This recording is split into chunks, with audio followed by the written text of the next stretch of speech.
নমস্কার বন্ধুরা, পিয়ালির গৃহকোণ চ্যানেলে সবাইকে স্বাগতম জানাচ্ছি।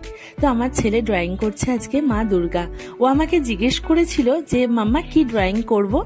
তো আমি কিছু তখন বলিনি, ও নিজেই দেখলাম ফোন থেকে সার্চ করে করছে। প্রথম কথা বলে নি, ওর আগে ড্রয়িং টিচার ছিল, এখন ওর ড্রয়িং টিচার নেই, তবে ভবিষ্যতে হয়তো দেব। কিন্তু ও যতটুকু করে সেটা নিজের চেষ্টাতেই করে। আর তোমরা জানিও যে ও কিরকম করেছে। ওর বয়স অনুযায়ী যতটুকু করেছে আমার মনে হয় অনেকটাই ঠিকঠাকই করেছে। তার মধ্যেও অনেক হয়তো ভুল ত্রুটি রয়েছে, অবশ্যই সেগুলো ভবিষ্যতে আরো ঠিক হবে ড্রয়িং টিচারকে দিলে। তো তোমরা জানিও কেমন করেছে, তোমাদের ইন্সপিরেশন হয়তো ওকে আরো বেশি অনুপ্রাণিত করবে। অনেক অনেক অনেক ধন্যবাদ। তোমরা এভাবেই পাশে থেকো, আমার ছেলেকে আশীর্বাদ করো, ও যেন ভবিষ্যতে এরকম ভালো ড্রয়িং কিছু করতে পারে।